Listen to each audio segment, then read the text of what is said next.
I'm glad you've come, though I'm afraid there's little in the way of good news. After you left, we reached out to both the Alchemists Guild and Stillglade Fane and attempted all manner of treatments. But the results were always the same. Whatever the answer is, it's not alchemy or conjuring. Why did it have to be Y'shtola and Urianger and not me? Out of all of us, they are the ones who could feasibly have solved this puzzle. And Elfino's still missing. Gods, it's all going wrong. Where do we even start? A grave situation indeed.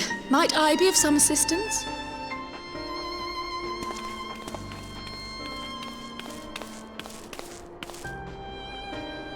Cryle! I did not think you well enough to travel. When word reached me of the plight of our friends, I could not well stay away. As a fellow scion, not to mention your erstwhile mentor, this is one of those times you should feel free to call on me, regardless of my personal circumstances. Yes, I should have thought of that. Thank you for coming, Cryle. We would welcome your insight. And I should be happy to provide it. Now, what's this I hear about Alphino heading into Imperial territory? That boy always did have some funny ideas. Do you remember the speech he gave when he was accepted to the Studium?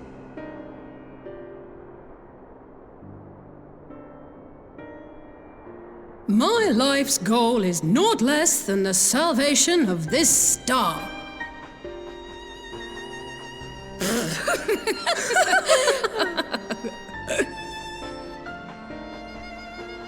That particular grand pronouncement has been a source of great embarrassment to him, as you know.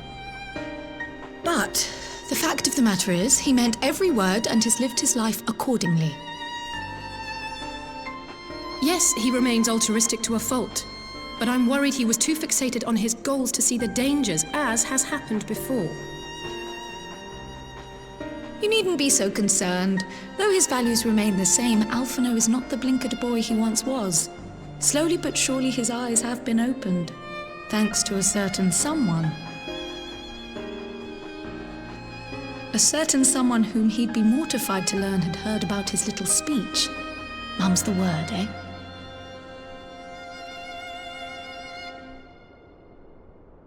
Right, I'd better have a look at our patients. They're in the infirmary, I assume. I'll need absolute quiet, so it would be best if I did this alone. If you'll excuse me.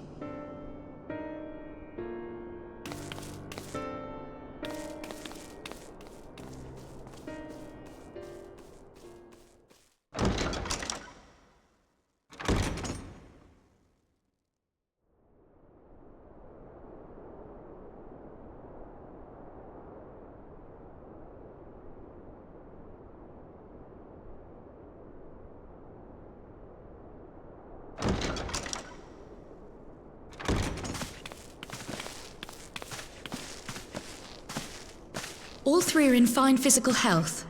At a glance, I would say they were merely sound asleep. Except for the fact that I couldn't sense the slightest trace of them in their bodies. It's as if their souls have taken leave of their physical forms. Ah, yes. The Elder Seedseer made a similar observation. I've read the report. When you heard this mysterious voice, you described feeling as if you were somewhere else, yes? If we assume the ether which comprises your essence is being drawn to some other place, then it may be possible to follow the trail it leaves behind, just as we did in our search for Thancred. I wasn't around for that, but I can't imagine it was easy. Oh, it wasn't. But that's no reason not to try. I will have need of Master Matoya's crystal eye if I'm even to make the attempt. So I suggest we pay her a visit.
come to disturb my peace again, have you? I hide myself away in a cave, and still you people insist on pestering me with your problems.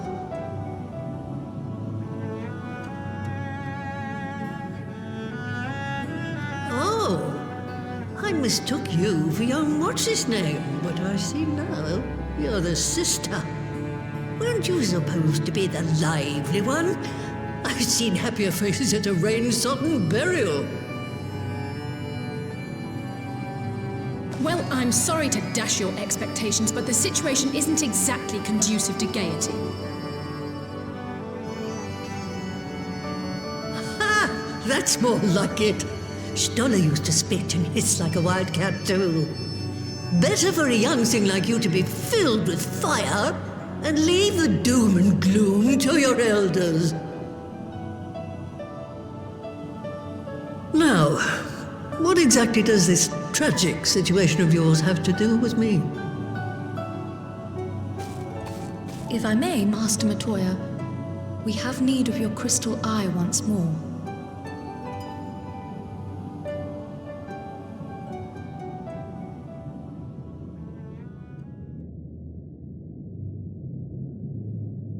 And Stoller is one of the afflicted, is she? Very well. She may be an ungrateful stray, but she's my ungrateful stray, and I'll not see her buried before I am.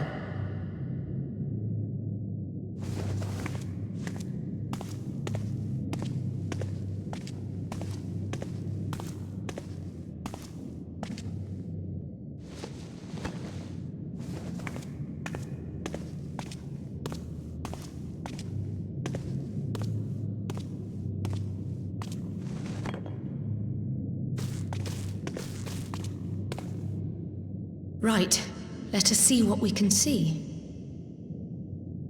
I'll begin from where our friends first fell, and cast my senses out from there.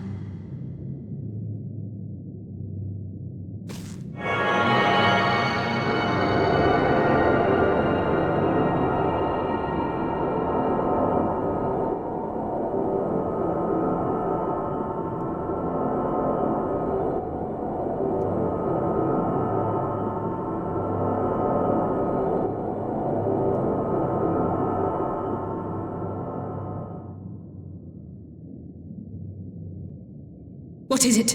Did you find them? This doesn't make sense. How is it even possible? How is what possible? Kryl, what did you see? The threads, they just ended. And no, I didn't lose track of them. I followed them as far as they went. It's as if they were cut off. Could the ether have dissipated if it had? Oh gods! Their bodies are just husks. It's like the broodmother's daughter all over again. No, this is different. The Kalyana girl was already dead, body and soul, when Lakshmi effected her resurrection. Aye, let's not jump to conclusions.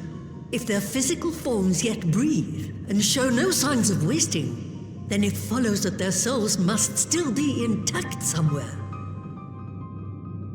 But where? That's the question, isn't it, girl? Death has not taken them to the ethereal sea, yet there are no tracks left for us to follow.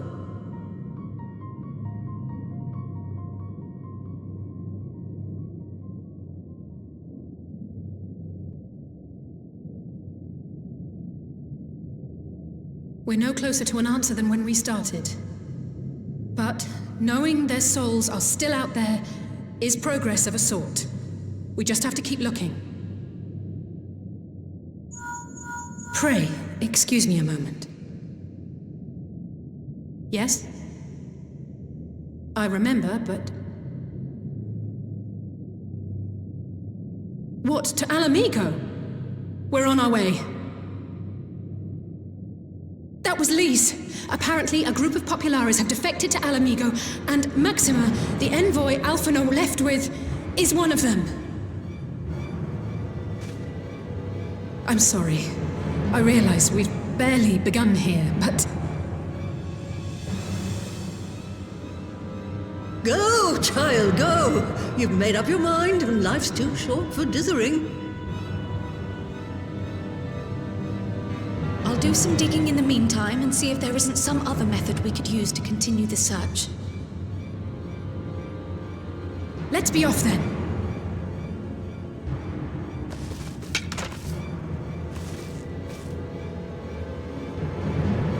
Oh, not again. The enchantment barely seems to take these days. I chalk it up to old age, but I rather doubt it's that simple.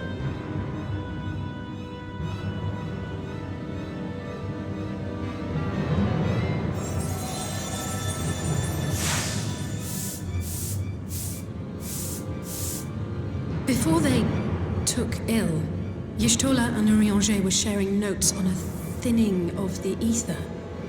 It seems to be happening all over. Does it now? And here I was, all set to blame my woes on that creaking mountain of refuse clogging up the Thaliac. I fear something has gone awry. Still, there's naught to be gained from starting in shadows. You can only do what can be done, and that but one thing at a time.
I'm sorry to drag you halfway across the realm, but when Maxima mentioned Alphino, I thought you'd want to hear the news in person.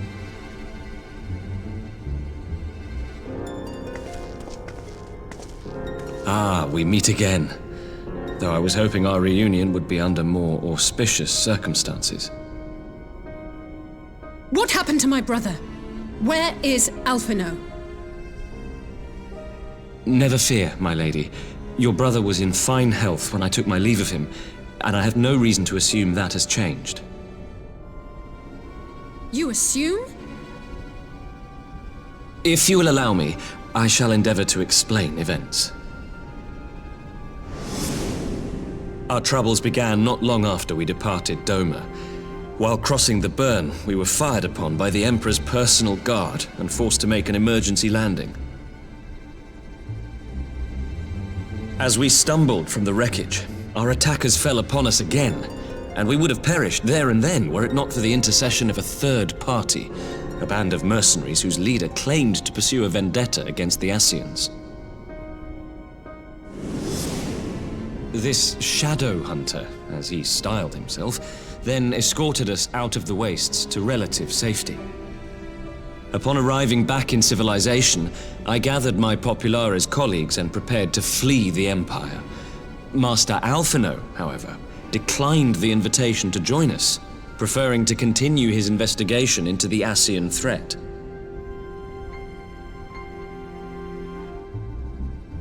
Well, at least he's not lying in a heap in the burn. Tell us more about these Ascian hunters. Who are they? And is Alphino still with them? He is. As to who they are, I'm afraid I have nothing to tell you. Beyond the fact that they root out and destroy Ascians, they were unwilling to divulge anything which might serve to identify them. They would not even reveal their next destination. But Master Alphino asked to accompany them all the same. Since parting company with your brother, we've been engaged in a game of cat and mouse with the Emperor's Guard. We made our way through province after province, finding the army busy restoring order wherever we went, until we finally arrived here in Alamigo. I cannot thank Commander Aldin enough for giving us such an unexpectedly warm welcome. I'm not inclined to turn away refugees, no matter which land they call home. And if they can tell me how things lie in Garlemald, all the better.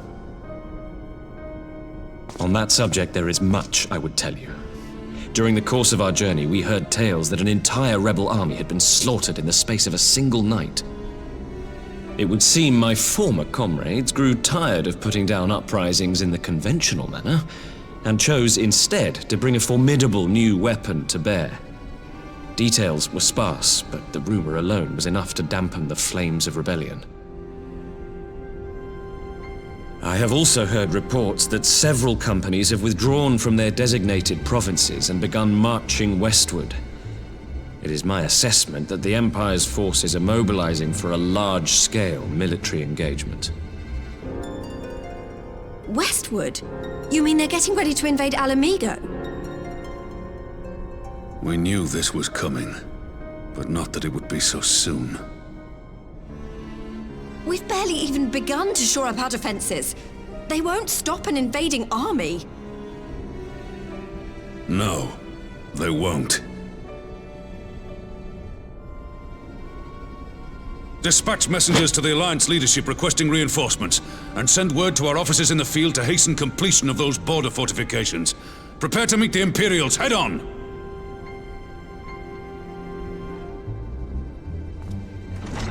No matter how quickly we act, we still want for time.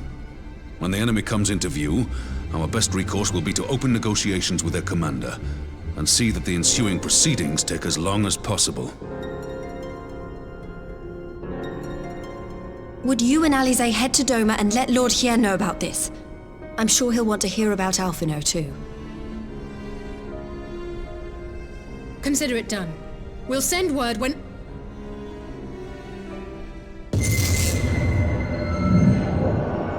Untold sorrow must be changed. Ahead looms a calamity.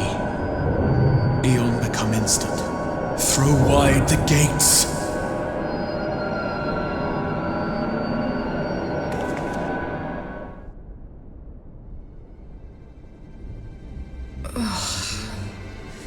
You heard it too. Well, at least we're both still standing. Oh, thank the gods. I thought we'd lost you for a moment there. Why does this keep happening? I wish I knew. Nothing we've tried has brought us any closer to an answer. We'll keep working on it. But first, we need to go and see Lord Hien.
It seems the engineers have matters well in hand. Should the barrier work as we intend, Doma will be free to reinforce her allies in Alamigo without fear of weakening her own borders. Honored friends, the time has come to put your hard work to the test. Start the generator.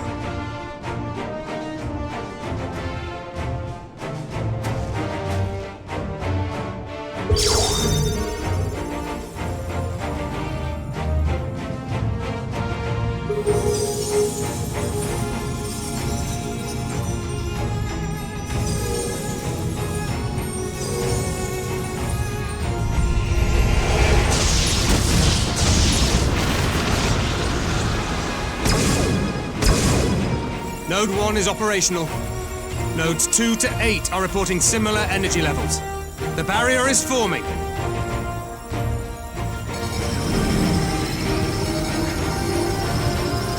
1,000 yards. 2,000. 3,000. Expansion remains smooth. No fluctuations detected.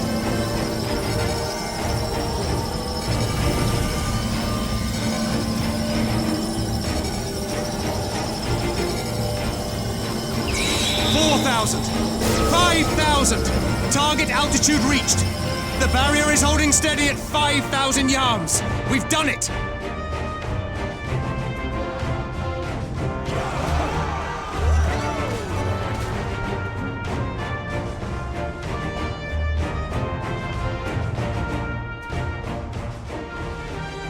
Is that an Imperial airship? Of all the rotten timing.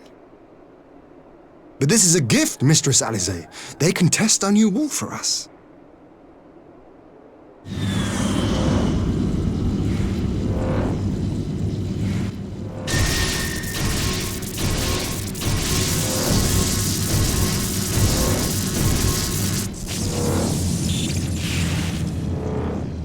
Seems solid enough, though I was hoping for a fireball.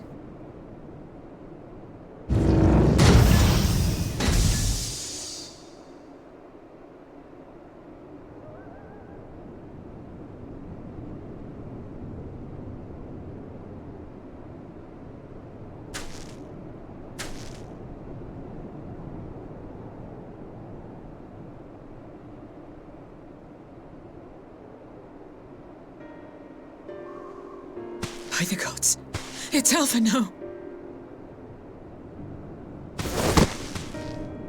What are you? Let me go! He has my brother!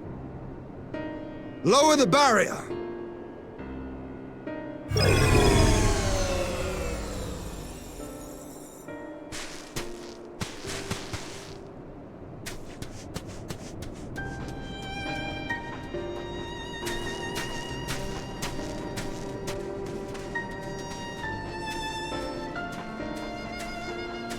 Be at ease, girl. The lad is not dead, merely locked in slumber. No, not him too.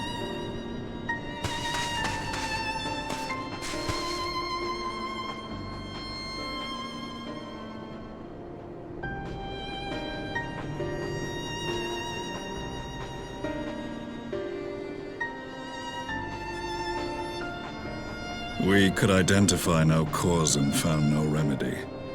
Thus I sought to return him to Doma, and into the arms of Lord Hien himself, it would seem. It is a day for fated reunions. Would you not agree, adventurer? Or should I address you as the Warrior of Light?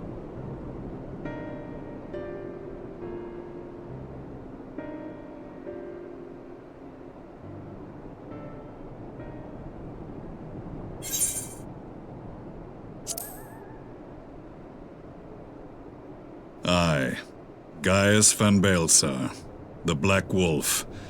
That was the title I was given, one I have long since relinquished.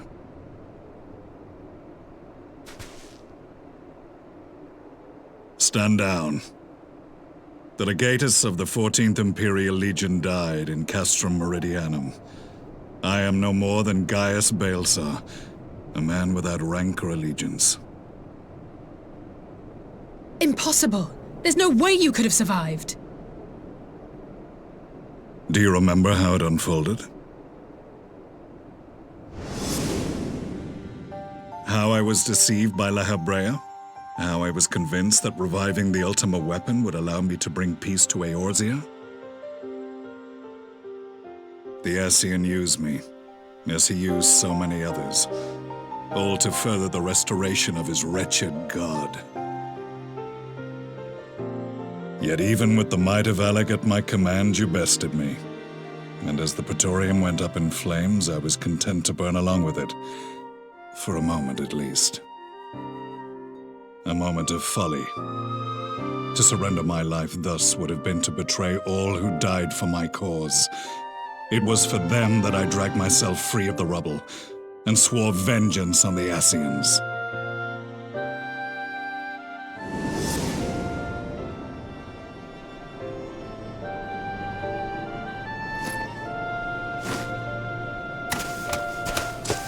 The Black Wolf has shed his pelt, never to return to Garlemald or her legions.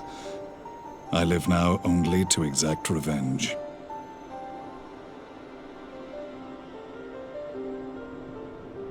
My principal quarry was to be La Habrea, whom I gather you have since ushered unto oblivion.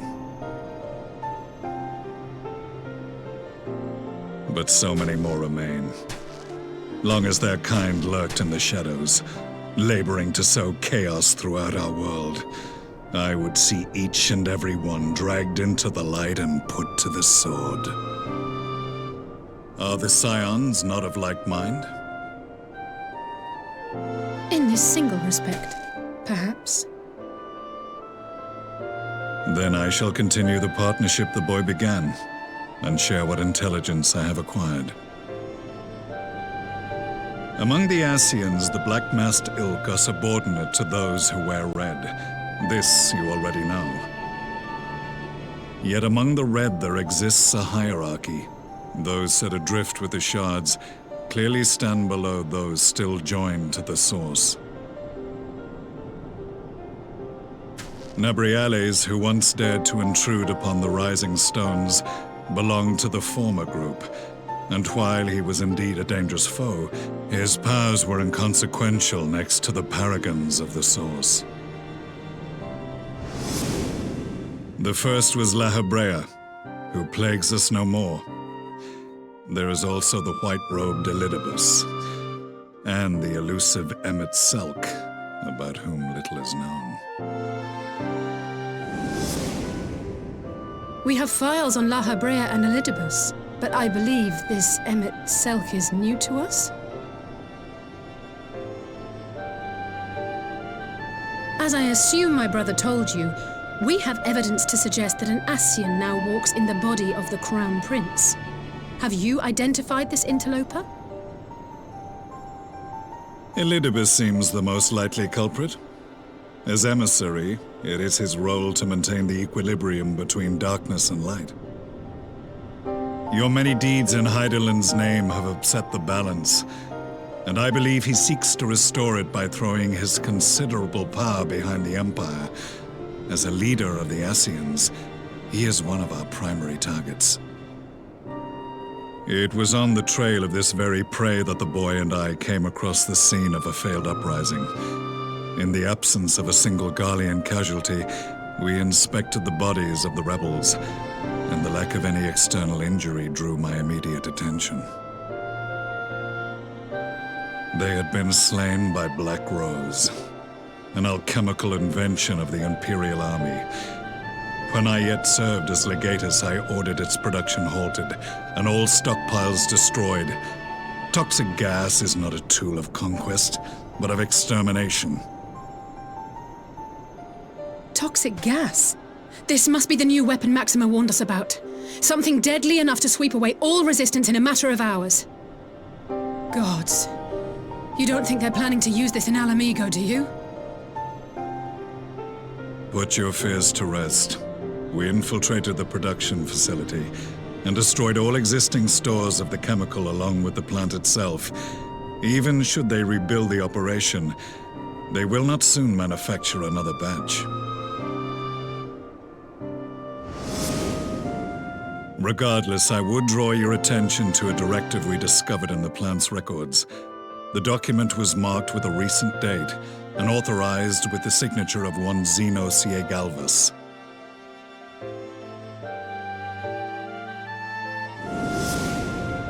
A dead man signing the death warrant for thousands. 'Tis bad comedy.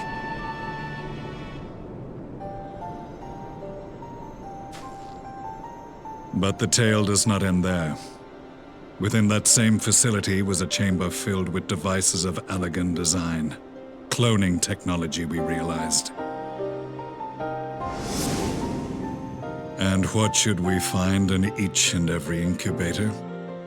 But a young Emperor Solus.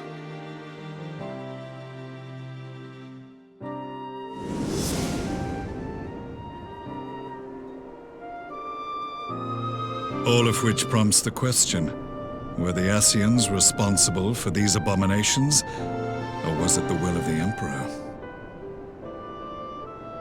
I must know which hand guides the Empire. Though I have given up my rank, I am yet a son of Garlemald, and I will fight for the future of my homeland.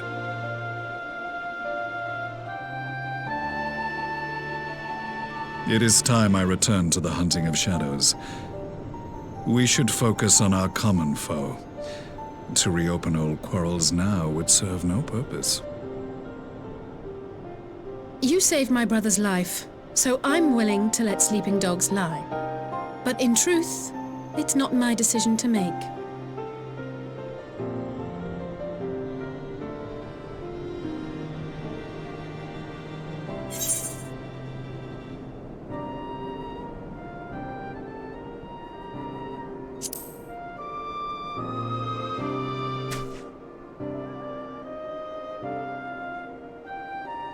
There was a time when I scorned those who placed their faith in false gods, even as I, in my blinkered conviction, place mine in Ascian promises.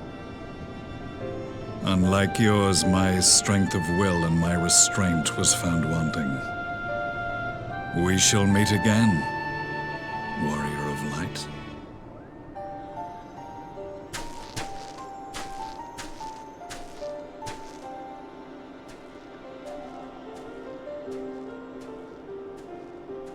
So that was the infamous Black Wolf. An unexpected ally, to say the least.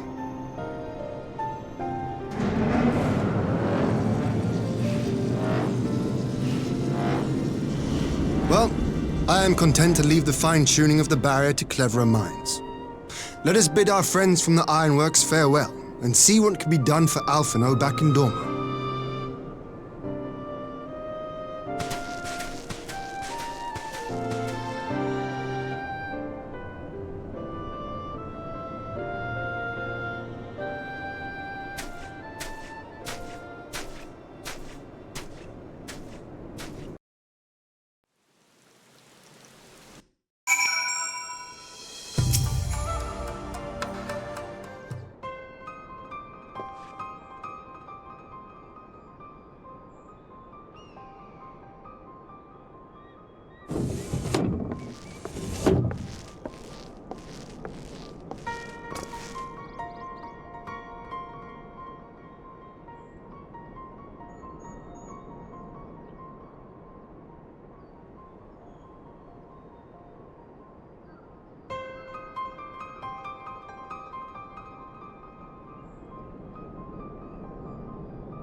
Our supplies of Black Rose have been ruined, but the new plant is already under construction. We should have the first batch ready in time for the offensive, Your Radiance.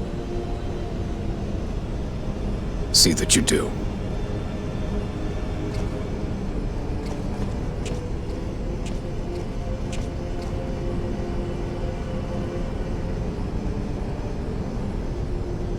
Ah, yes, the infamous Black Rose. If I recall correctly, Gaius did not much care for the invention.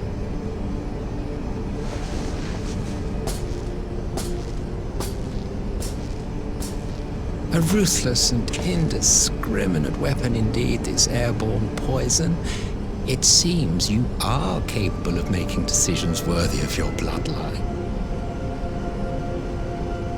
With no gift for sorcery, we Garleans must look to Magitech to even the odds. If it spares the needless deaths of our soldiers and serves the cause of this empire, there is no method I would not employ.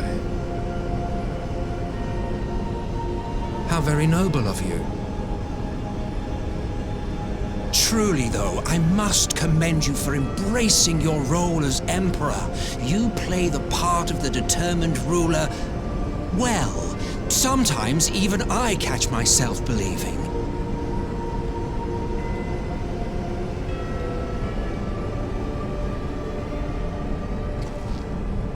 A silent agent of death. Now that I think on it, Black Rose may well possess the perfect aspect. Slowly but surely, the deluge of light has worked upon the ether here in the source, and the gas should be most susceptible to its influence. Well, I shall leave you to your own devices. Go forth and bloody the land with your grand and glorious war.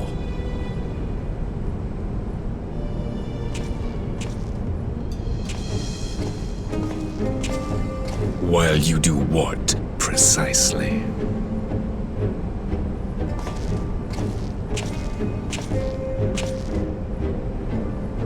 Need you ask? I will be doing what all Ascians do. I am well aware that your kind exists only to usher in the next calamity.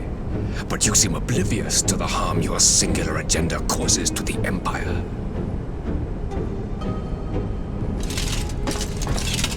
You cannot have forgotten the events which followed your mortal demise.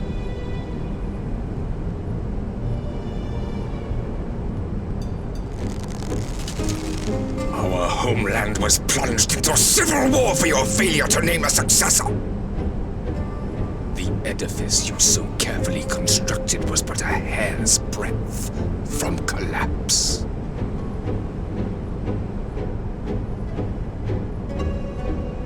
Are you truly so naive? You thought me oblivious to the consequences of a departure so painstakingly timed? It was by design? Well, of course it was. Though I will admit the resulting panic exceeded even my wildest expectations. But how can you be surprised? Throwing the world into disarray was the very purpose for which this nation was, as you say, so carefully constructed.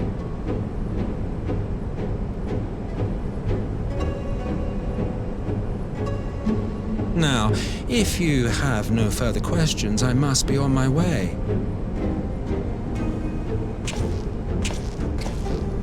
Since we may not meet again in this lifetime, it would be remiss of me not to offer a word or two of gratitude. I really must thank you for this surplus of vessels.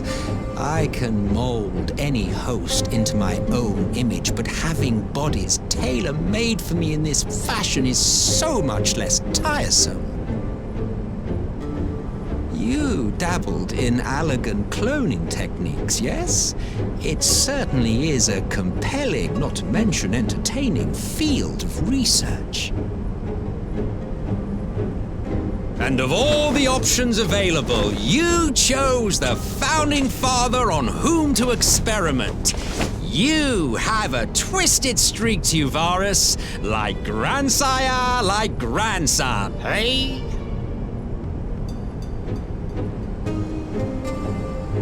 If events play out as planned, this will become something of a family enterprise. You will be the capstone of this world, I the anchor and shard, and together we will give the lie to this star's fraudulent existence.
Welcome back, you two.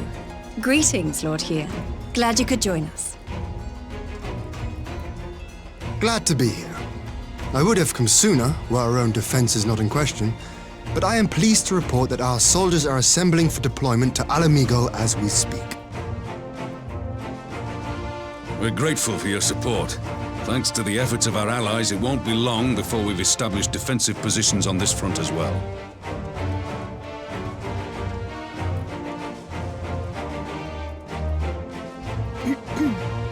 We have some good news too. Alphino has come back to us. As for the bad news,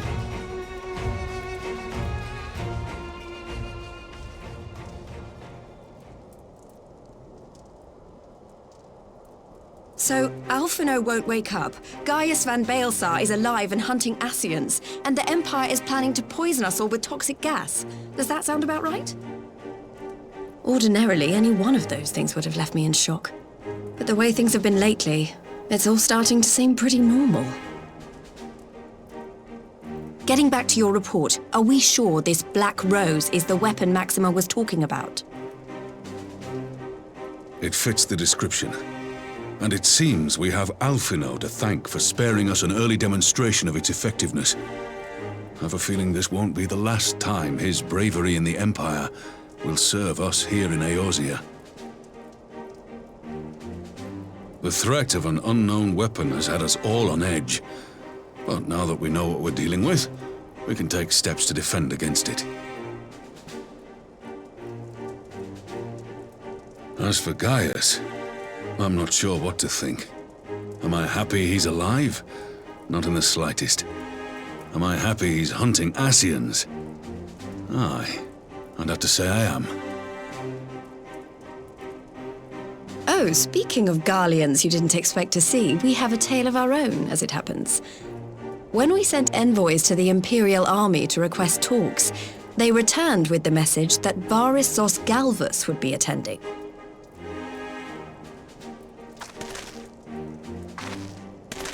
The Emperor himself. Well, Varys did sanction the Popularis peace mission. But knowing that an Ascian walks in his son's skin, I do not see how we can trust him or anyone from that nest of vipers. The Alliance would proceed with negotiations regardless, if only to give ourselves more time to prepare. We do, however, require your cooperation. Right. Yes. So, as a condition for the talks to go forward, the Empire has requested that a member of the Scions be present. There'll be a representative from each Alliance nation, of course, but I'm afraid we have to ask that you come along too.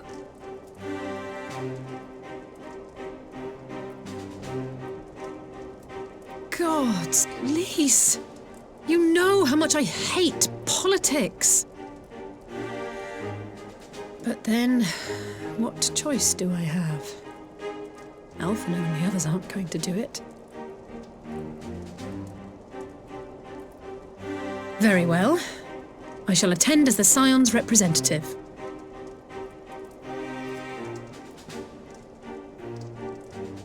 In case you're wondering why I didn't ask you, the Empire also requested the presence of Eorzea's champion.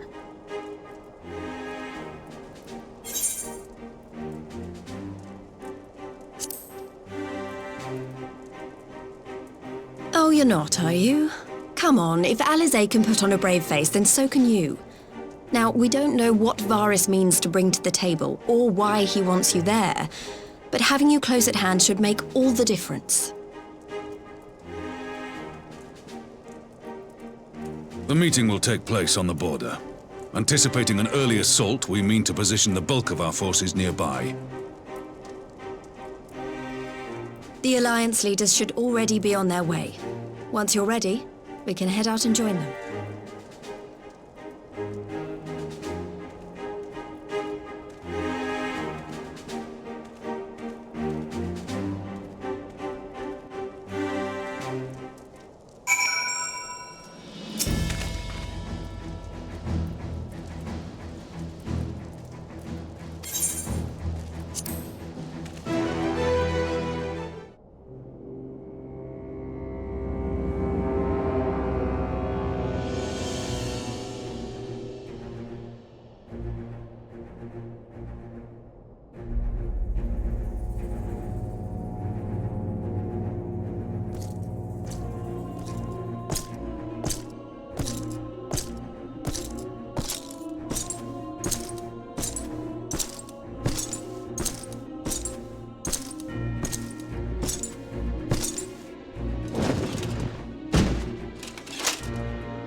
Esteemed representatives of the Eorzean Alliance, on behalf of the Garlean Empire, I thank you for inviting me here today. As this parley was convened at your request, I invite you to speak first. Very well, Your Radiance. I, Nanimo Ulnamo, 17th in the line of Ul, should be pleased to oblige you.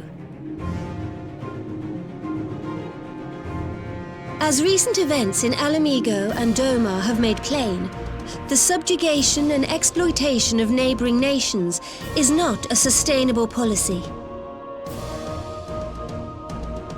Should this day end in war, you may very well defeat us, but you will never extinguish the people's desire for freedom. Though it may not be in our lifetime, there will be another revolution, another war, and the cycle will continue. Doma has entered into a concord with the nations of Eorzea, a partnership wherein we recognize one another as equals. Garlemald could be afforded similar treatment. You need only set aside your ambitions and join us in paving a path towards peace.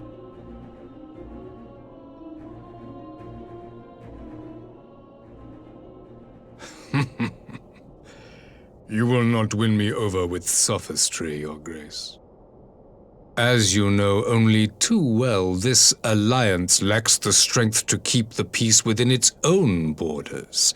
Even now, your struggles with the Beastmen continue unabated. Divided, you sow this fertile soil with the seeds of your differences and reap naught but discord and chaos for your trouble. Eorzea must be united under one leader, one purpose. I would offer you both and bring an end to your strife. With all due respect, Your Radiance, the only thing that you offered the people of Alamigo was fear and hopelessness. The citizens of Dorma can also attest to the meager arms of Imperial rule. There is no purpose to be found in a life of oppression, each day more uncertain than the last.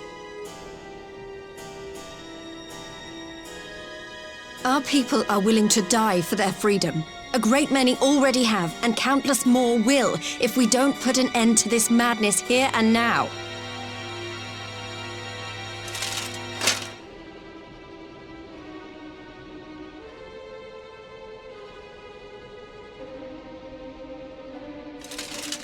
We brought order and stability to your lives.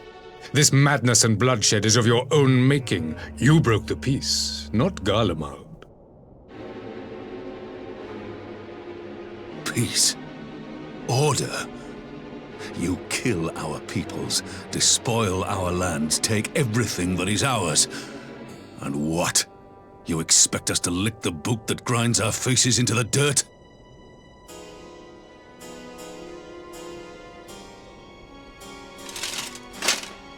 I expect you to weigh the costs. To recognize that countless lives have been lost on both sides in pursuit of a greater good, and to not squander all we have achieved in a fit of petulance.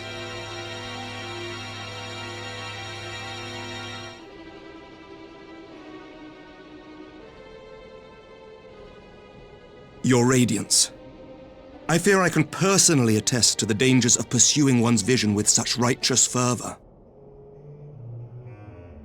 For 1,000 years, the Holy See of Ishgard waged war with dragons.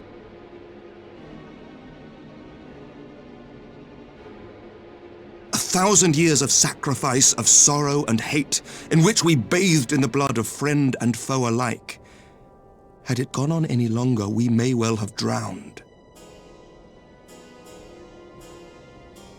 Yet we have chosen to raise ourselves out of this bloody spiral, and have since made peace with our former enemy. So I understand. No doubt the dragons were more receptive to your overtures in the wake of their leader's demise.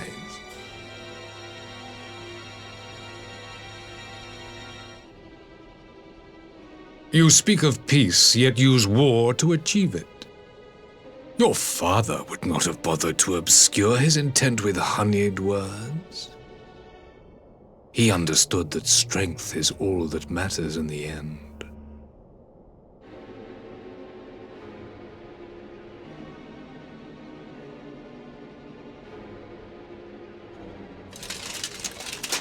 Without his clarity of vision, I can but wonder what will become of Ishgard and her people.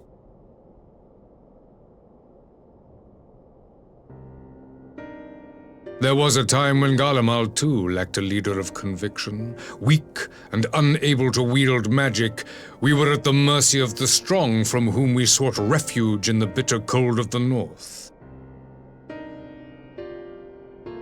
Were it not for the discovery of ceruleum and the subsequent development of magitech, we might never have gained the power to take back that which was rightfully ours.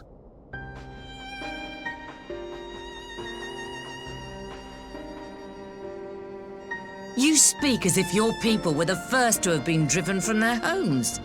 Limsa Lominsa was built by wayward souls in search of a place to call their own. On the shores of Vilbrand we found it, and from those humble beginnings did we grow and flourish. And all without robbing our neighbors of their liberty.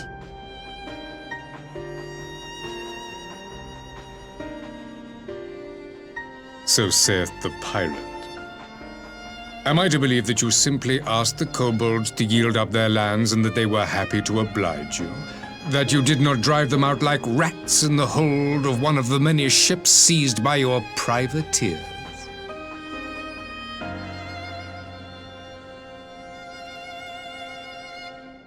I will concede that after centuries of exile, reclamation may be mistaken for invasion. Nevertheless, it is not. And those who till stolen soil have no right to object when cast out in turn.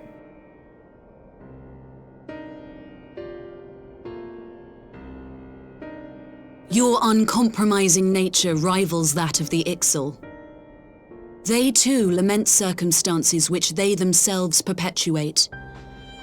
Were they but to embrace peace, we would welcome them with open arms.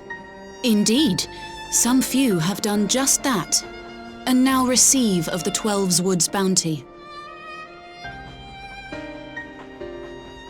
Would that your people might learn from their example.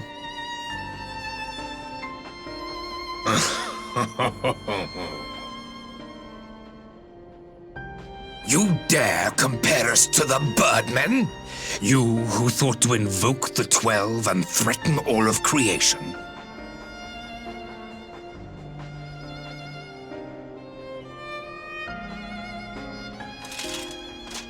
I came here in the hope of finding some speck of common ground, but I see now these discussions will accomplish nothing.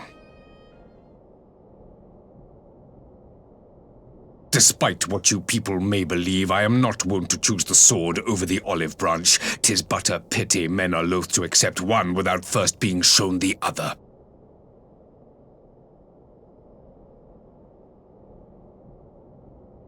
Wait, I beg you. This meeting was supposed to be a chance to find a way forward together, not to bemoan the missteps which brought us here. Please. If you truly consider violence a last resort, there must be a way we can come to an agreement.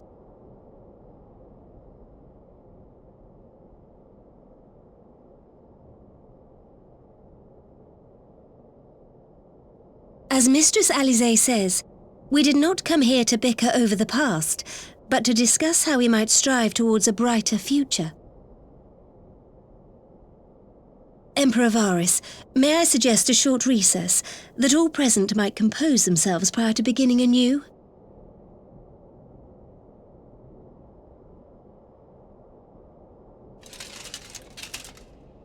Very well. I pray this intermission will suffice to move these talks in a more constructive direction.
Now then, who would have the floor?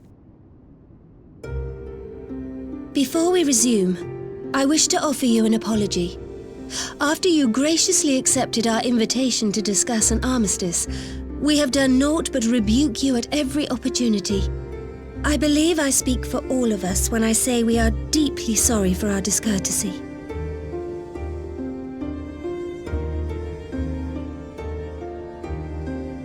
I'll admit your familiarity with our affairs surprised me, and served to remind me how little I know of yours. I think all here can understand the desire to reclaim one's homeland. But why expand further? That is my question. If I may, the answer can be found in the Imperial doctrine they took great pains to impart to my people. Recognizing the threat icons posed to the world, Solus Zos Galvus decreed that they were to be eradicated. To this end, he began a campaign to unite all lands under the Garlean banner. Or so we were taught. Yet the Emperor only reached the burn, the Baron said to have been laid waste by icons, after conquering all the lands that lay between. What is more, I am quite certain the practice of summoning was not nearly so widespread in the days before the Empire's founding. When you put it like that, it all starts to sound like an excuse, doesn't it? But to distract from what? Why are you really waging this war?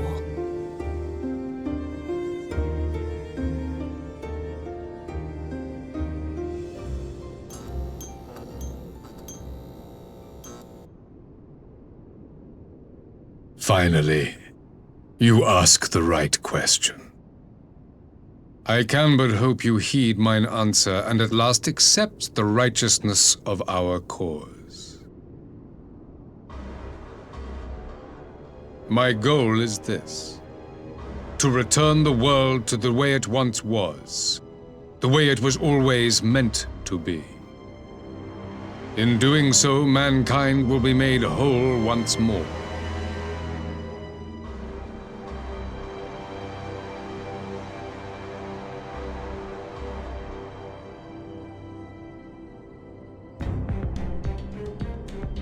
No longer will we suffer from the dissension born of our differences.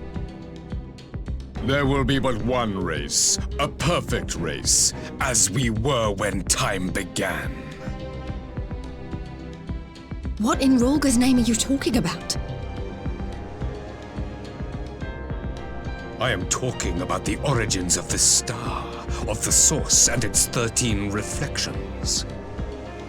At the instant of the great sundering, 'twas not only the world that was shattered, but mankind itself. Thus were we divided into myriad races, each with its own unique imperfections. That is why man looks upon his neighbor and feels fear and hatred, why he wages war, why he kills his brother. You all in your own way have proven as much today. The peace you seek is but a fleeting solution to a fundamental problem. One which calls for more drastic measures. To bring about everlasting peace, our worlds must be rejoined.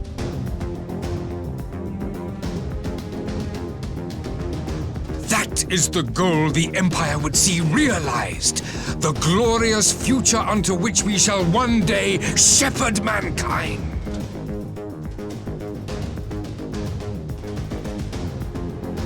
A rejoining of worlds. I have heard this tale of the source and its reflections before. Are these not the selfsame desires as the Ascians? Emperor Varys, do not trust in their words. They will lead you to your doom. My father thought to use them, but in the end he succumbed to their temptations. He embraced summoning like so many other pawns before him. Do not tell us you mean to do the same.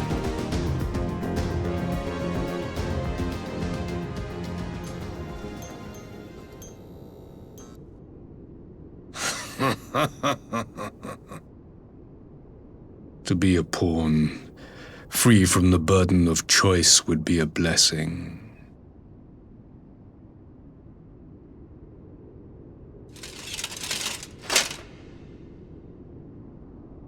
But I forswore that privilege the day I learned that the Gallian Empire was built by the hand of an Ascian. What?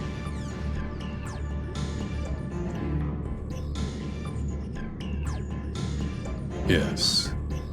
My grandsire, the former emperor, is of their number.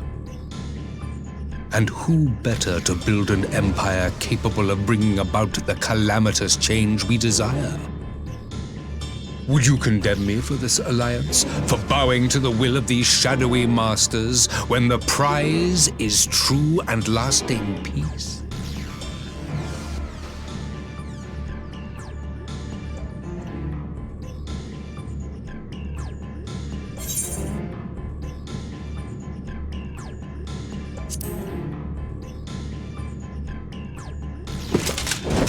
I come not to conquer, but to liberate. To free man from the prison of divergence. Imagine a world united. One perfect race beneath a single standard. An army before whose might these servants of darkness and light would fly as leaves in a storm, never again to meddle in man's affairs. We would be the masters of our own fate. I bid you join me, not as subjects of Garlemald, but of a new nation. And together we shall win freedom for ourselves and generations yet unborn. You want to trigger another half-dozen calamities? You can't be serious!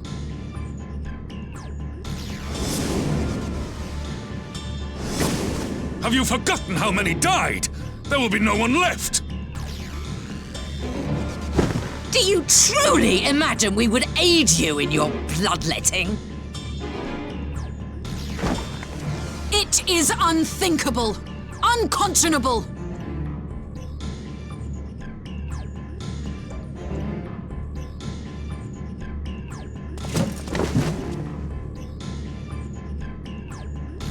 And what is the alternative? To be as cattle waiting for slaughter?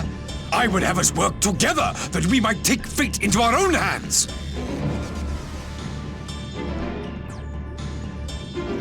Into your hands, perhaps.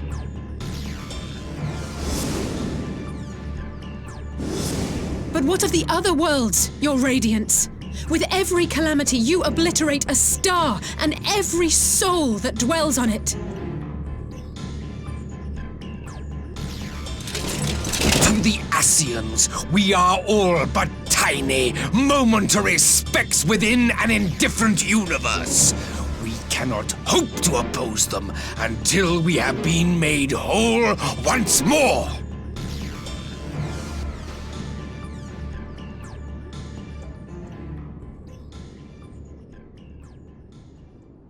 Are these truly the words of Garlemald's ruler? The flaws and foibles which you so abhor are what make us who we are. Every nation, even yours, Emperor Varys, is made whole through the combination of these imperfections, the strengths of one compensating for the weaknesses of another.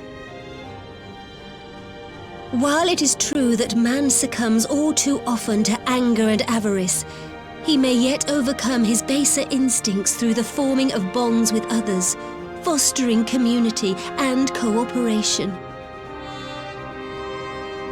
That the protector of an empire should not only reject these fundamental truths, but seek to change them at so dear a cost to life is indefensible.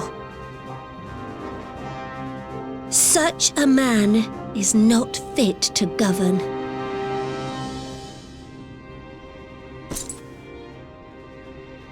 And you, warrior of light, would you refuse me as well?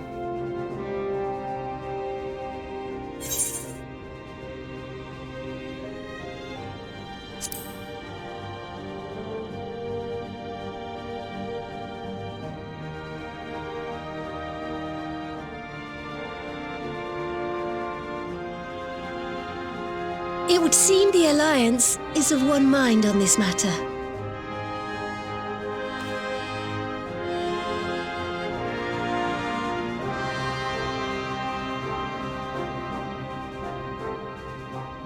You Eorzeans never cease to disappoint me. Though I suppose I have only myself to blame for expecting more from savages. This discussion is at an end. I bid you make ready for our next meeting. It will not be at the negotiating table.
I'm not sure what I was expecting from our meeting with the Emperor, but it wasn't that. Still, at least we know now what he's really after. Aye, a future built on a mountain of bodies. I too want the Ascians dead, but not at any cost. The last of the reinforcements from Dorma arrived not long ago. I pray it will be enough. Given the Emperor's stated goal, this is a battle we can ill afford to lose.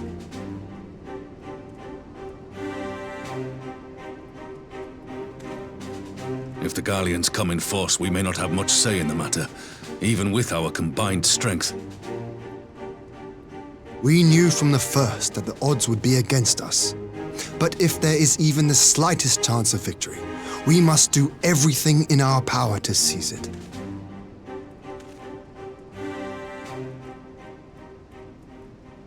We must seize it, full stop. Here!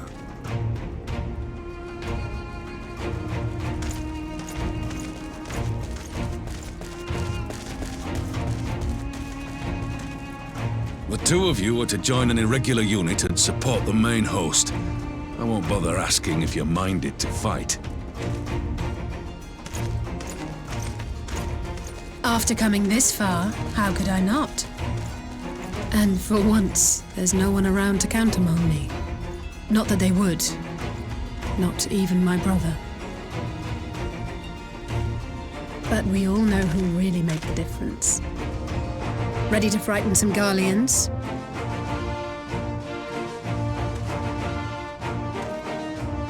I wouldn't want to be on their side. Might I ask you to accompany the Dorman contingent? They are strangers here, and your presence would do much to raise their spirits.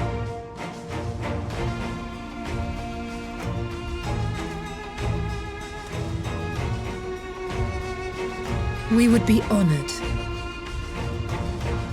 When our people stride out with you in their midst, I dare say the Eorzeans will feel an ilm taller themselves. High spirits have a way of spreading. What I wouldn't give to join you. But my duties as field commander will not allow it. I'll leave the front lines in your capable hands.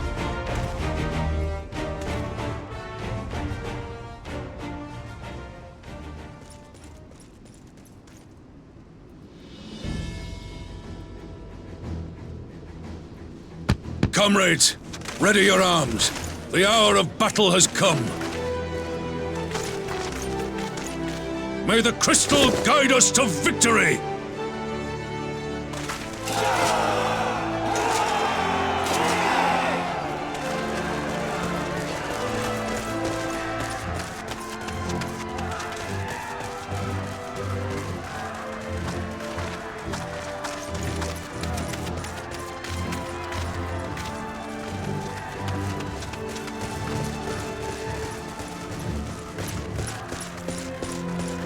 Since the others couldn't be here, we'll have to fight twice as hard. If Alphino wakes to find the Imperials have won, I shall never hear the end of it. It's strange. I thought I would be terrified when the fighting started. I should be terrified. But with you at our side, I can't help feeling everything is going to be all right. So please, don't you dare leave me alone.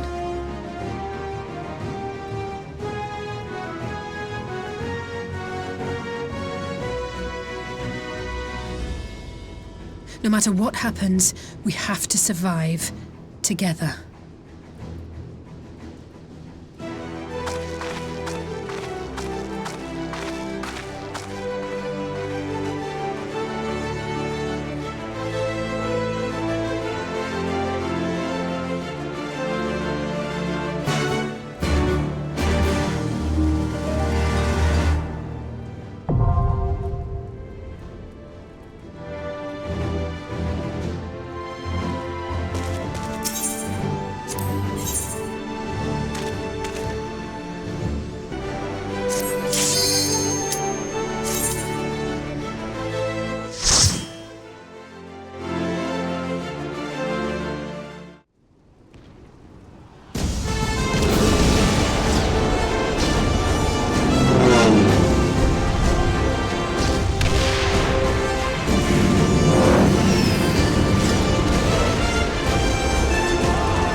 You shall fall soon enough.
soon enough.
You shall fall soon enough.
Enough!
them a show.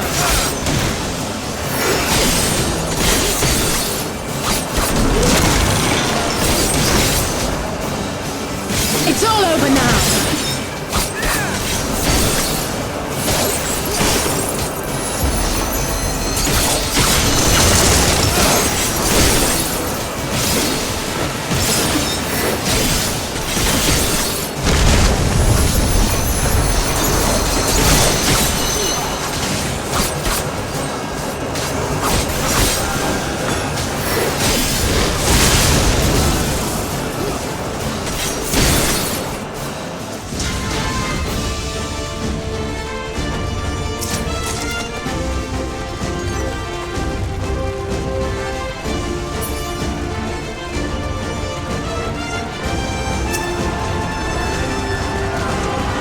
Underestimate me!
Knight does not yield!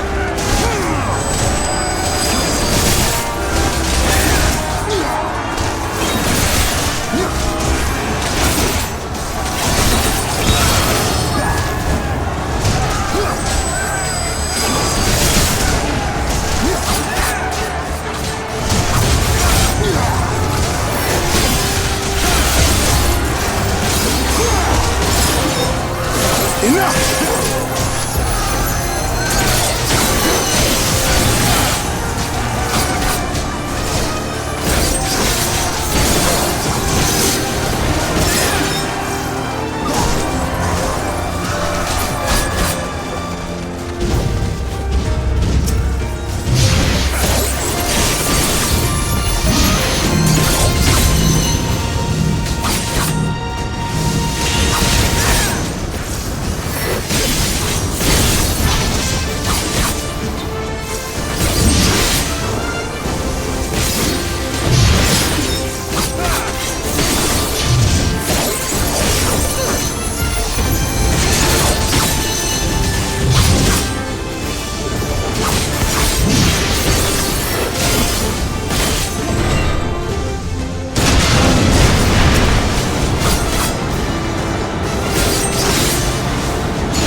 Let us be about it!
chariot!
left of you but a smoking crater!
We did it!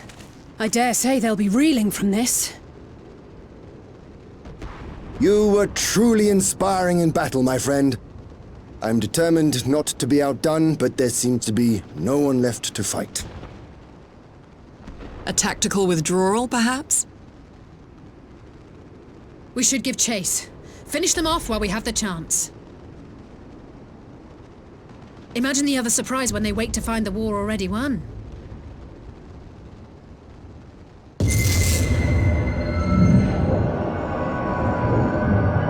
The light will expunge all life. Only you can forestall the calamity. Throw wide the gates. No! Not like...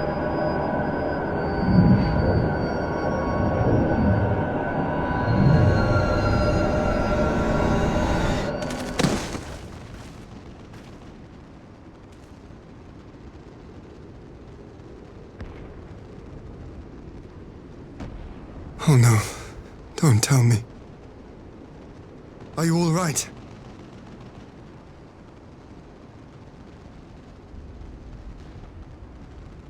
Quickly, we must get her back to the encampment.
There have been several skirmishes along the border, but as yet neither side has delivered a decisive blow.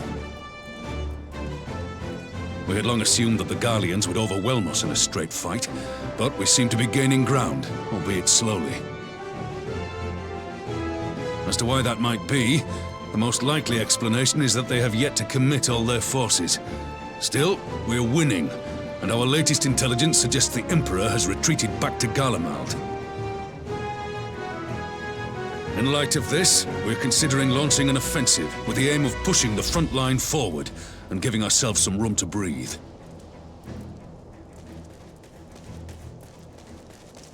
Commander! The Imperials! They've broken through our defenses to the east! What?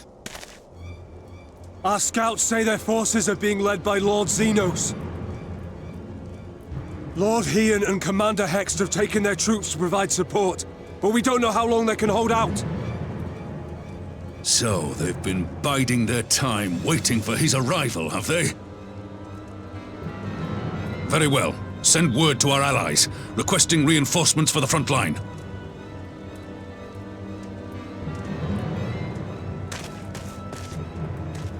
Should the worst come to the worst, I may need to enter the fray myself.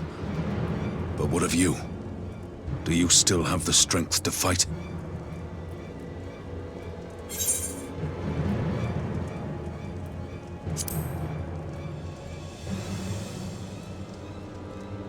He may not die as such, but to see Lord Xenos fall on the battlefield would deal a heavy blow to Imperial morale. I'll see to it the men stay clear.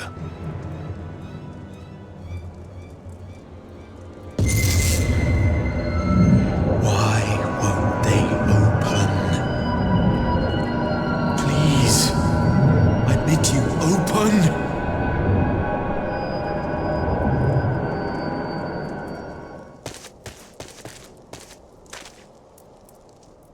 What's wrong? Is it the voice again? Are you sure you're in a fit state to do this?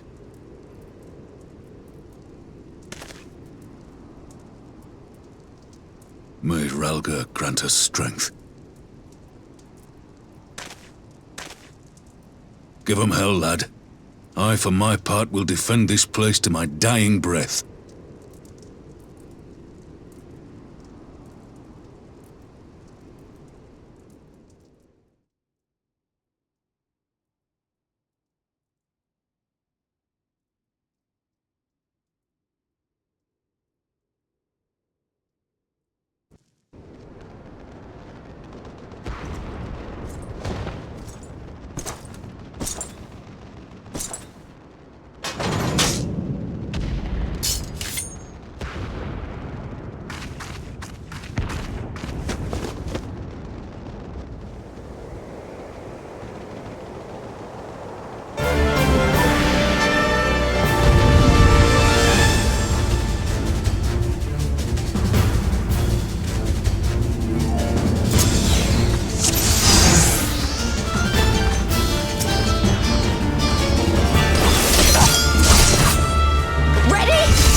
Shinobi's power.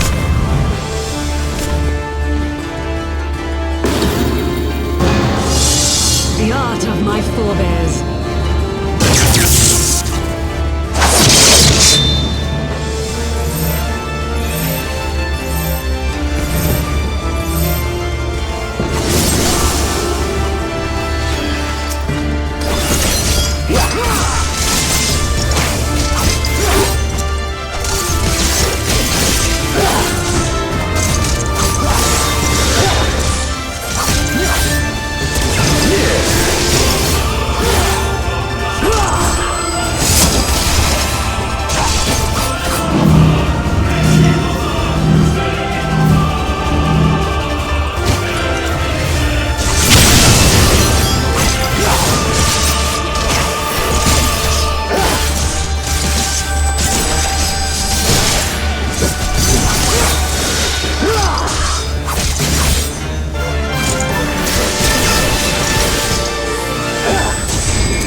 Magic with a Garlean body. That's hardly fair.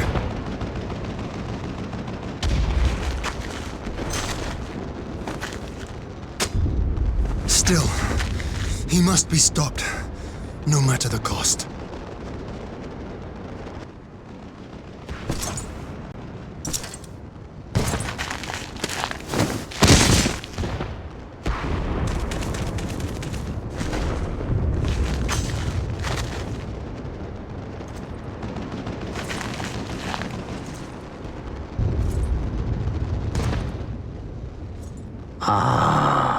Bringer of light. It has been too long.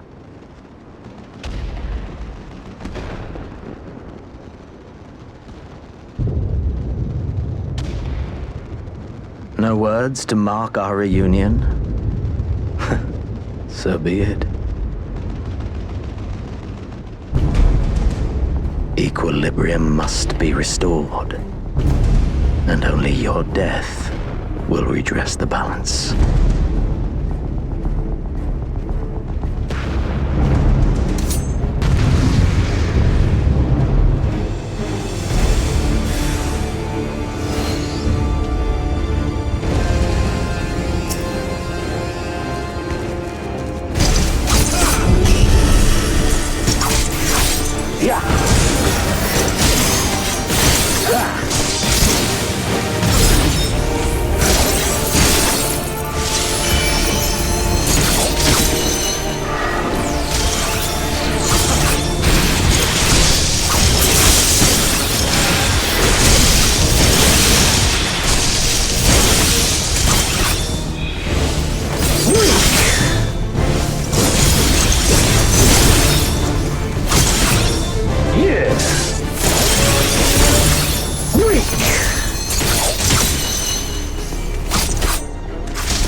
Your mother chose her champion well. Yet, for all your strength, you will still fail.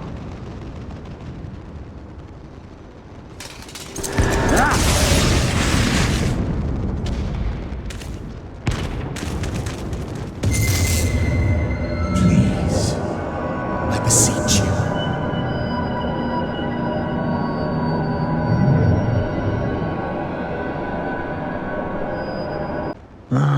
Someone calls to you. Too late, alas.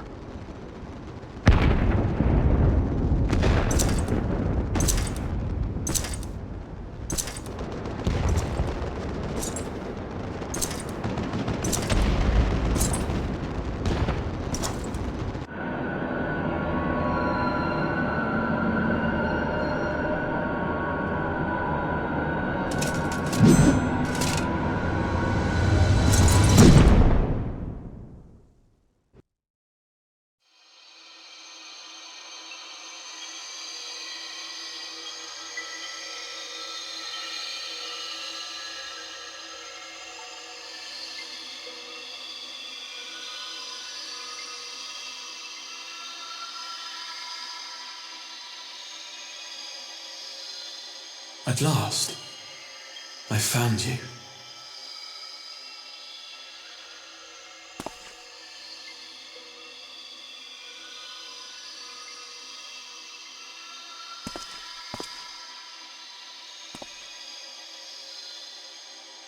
Please, there's no cause for alarm.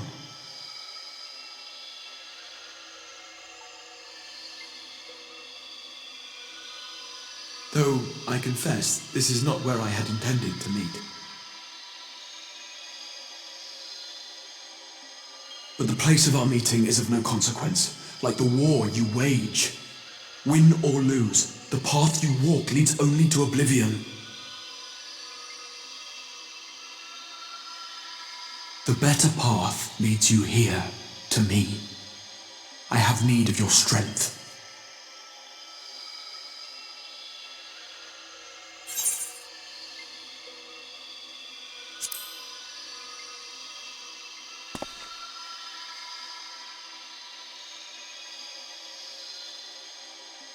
The battle is over, the danger past, but your work is not yet done.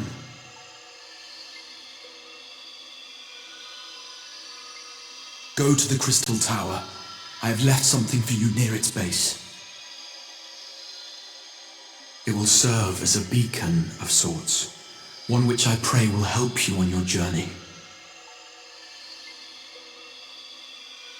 All you need do is find it. I will take care of the rest.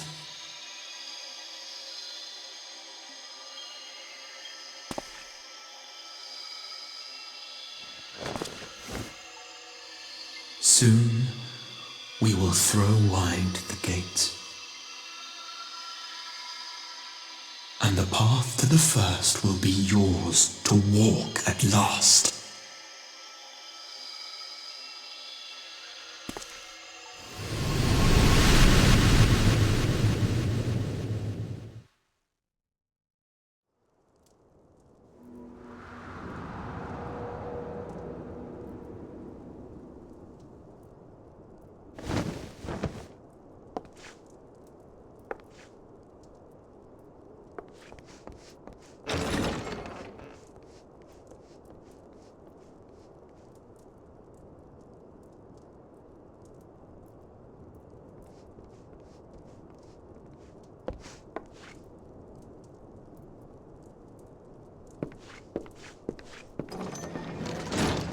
You're awake.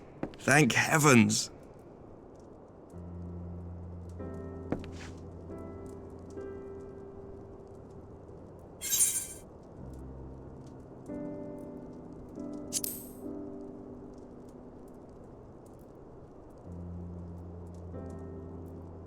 I see you recall that much, at least. In the midst of your duel, it is said you faltered, and that the Crown Prince seized the opportunity to deliver a mortal blow. Yet before his blade could find its mark, he was distracted by the arrival of a second adversary who bore you away from the battlefield and into the hands of our chirurgeons.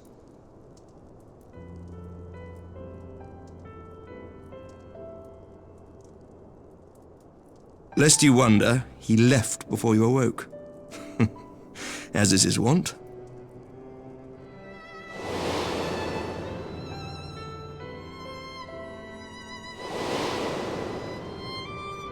Estinian never was one for emotional farewells.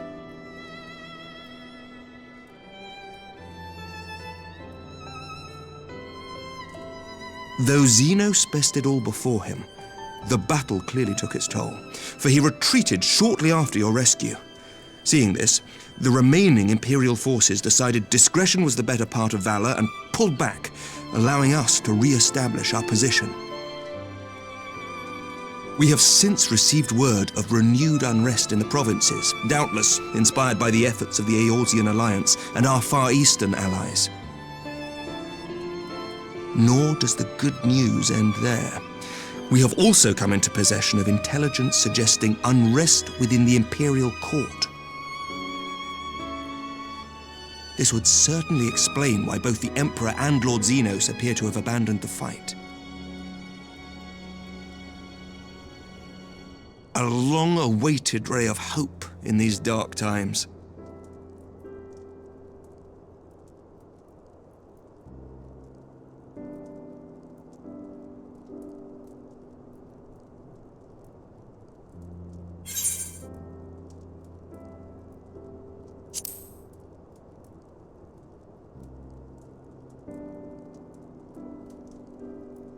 Yet to awake, I'm afraid. But please, concentrate on your own recovery for now. You have carried the hopes of some half-dozen nations, and we are all eternally grateful for your efforts. But no one is without their limits, not even you. Leave this fight to us, my friend. You have earned your rest.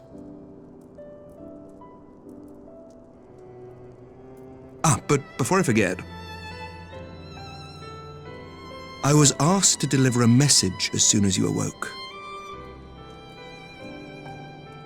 A reminder that you are not alone, though many of your allies have fallen. When you are well and rested, you are to return home, where friends will be waiting for you.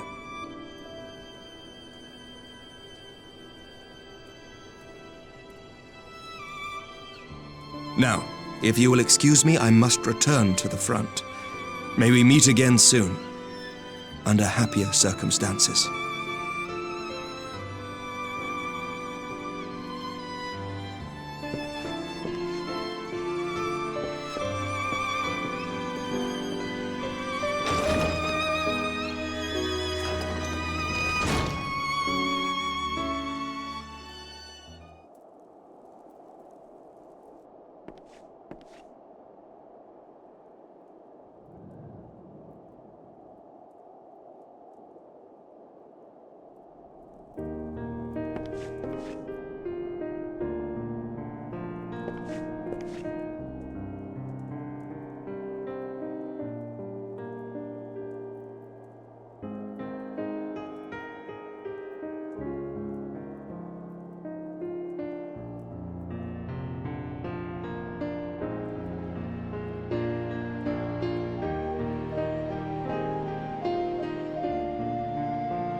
By the 12! I don't believe it!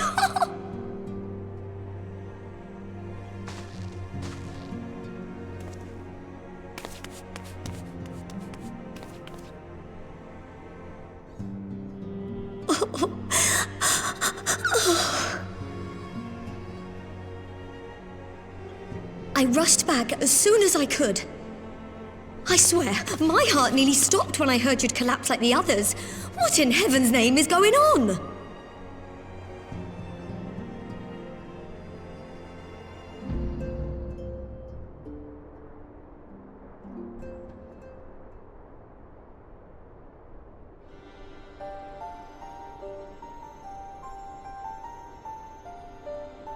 Win or lose, the path you walk leads only to oblivion.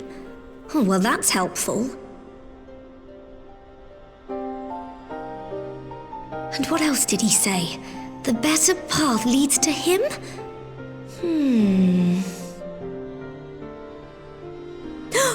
If his is the voice you've all been hearing, perhaps the others are with him.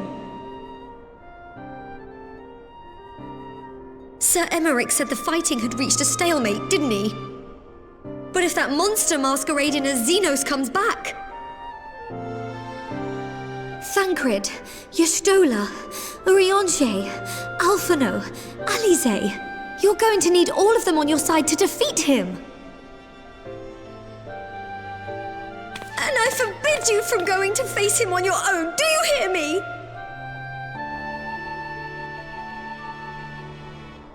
So if you must leave, go and find the others. Bring them home.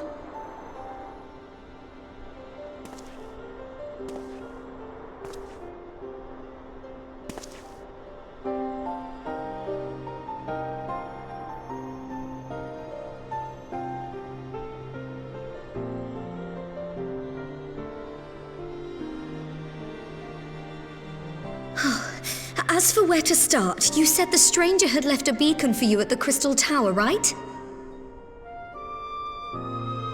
But how are you to find it, now that the tower has been sealed shut?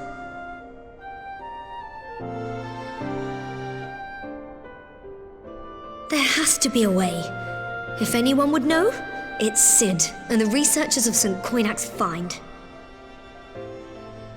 Don't you worry, we'll find that beacon for you.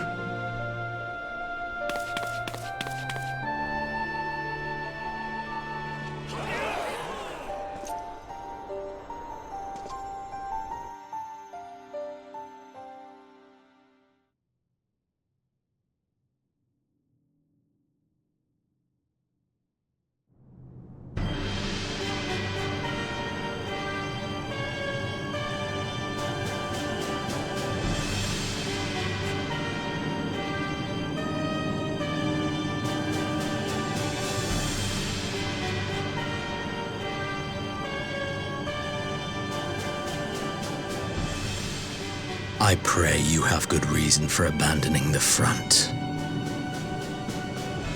How could I remain there while the rumor that my son is possessed by a demon spreads like a sickness here at home? I will not be made to fight for the throne a second time. But what of you? Did you not tell me you would destroy Eorzea's champion with the ease that one might swat a fly?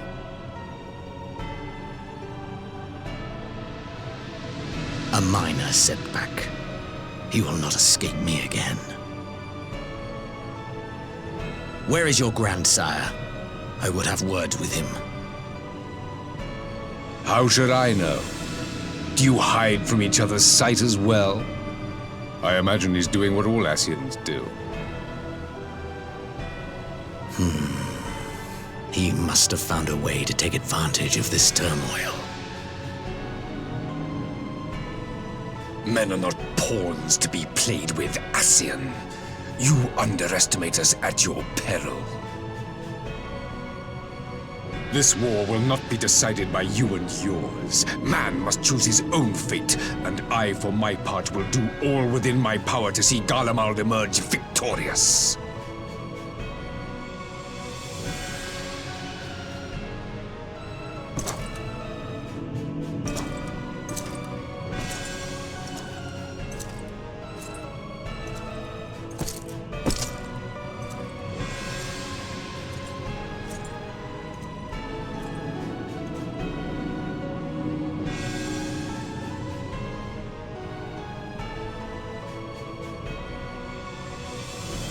Pray forgive the intrusion, Your Radiance, but the requested preparations are now complete.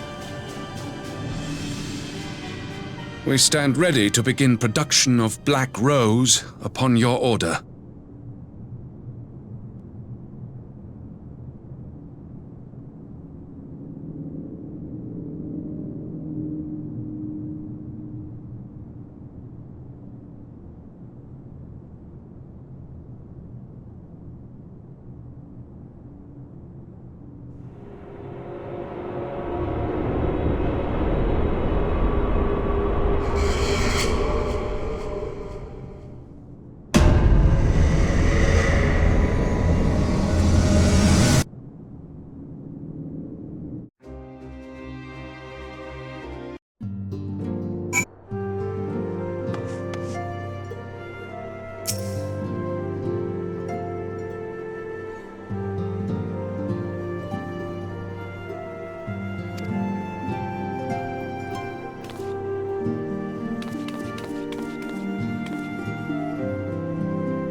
enemy. My friend, had I been but a step faster.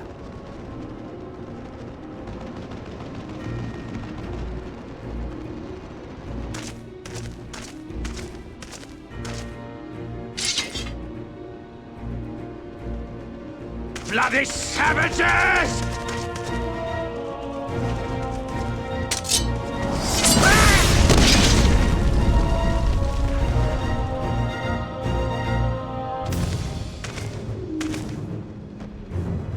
A pity your hunt leads you elsewhere.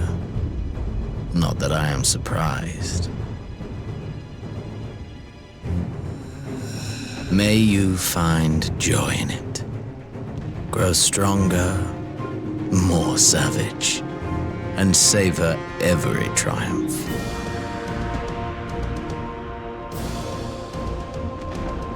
In the meantime, I will reclaim that which is rightfully mine.